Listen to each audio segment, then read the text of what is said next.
Today we're going to take a look at augmented triads, how to play them in 3 different positions across the neck, a few different ways to practice them, and how to incorporate them into our playing. A major triad is 1, 3, 5.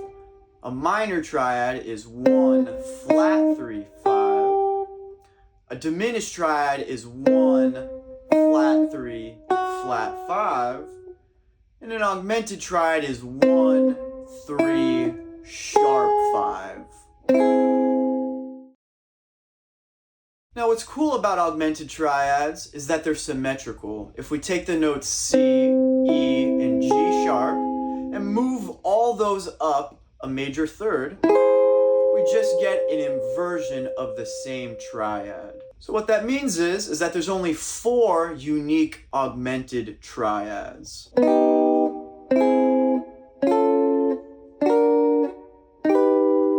And then we get back to the same triad, but just a different inversion. So let's take a look at the 3 positions across the neck. The first position starts right here.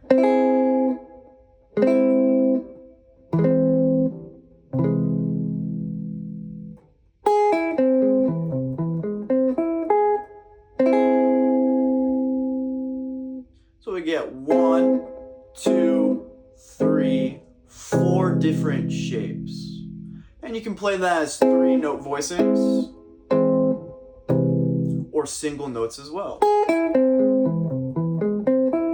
You can also combine them to create 4-note voicings or even 5-note voicings in some cases. So the second position starts here.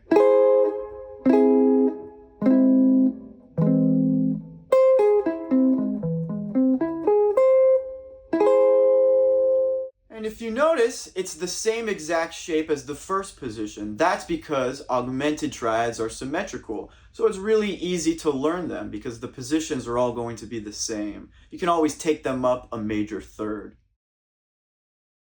So our last position will just be up a major third again.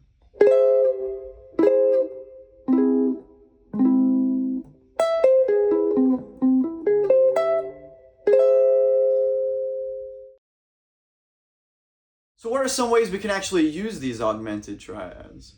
Well, a really cool way is just to go 1 augmented back to 1. It has a nice resolution. And because augmented triads are symmetrical, you can use any of those inversions. So we can use C augmented, but we can also use E augmented to resolve to C. Or we can also use G sharp augmented to resolve back to C as well.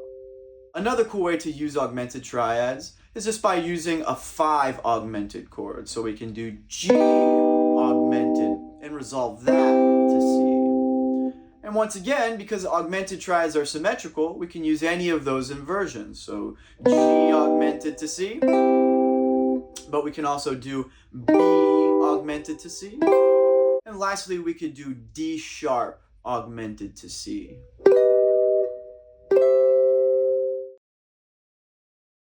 Now, what are some good ways to practice these? Well, learn all the shapes, right? And then the positions are all just going to repeat themselves. So that's not too difficult. And once you have that under your fingers, a great way to practice them is just move all those shapes up in major thirds. And you can do that with any of these inversions. And then lastly, just try playing progressions with them. So if we're in the key of C, just play D minor, G augmented, and then resolve that to C. If this video helped, like and subscribe as it'll really help the channel grow. I'll see you guys in the next video where we'll cover sus2 and sus4 triads.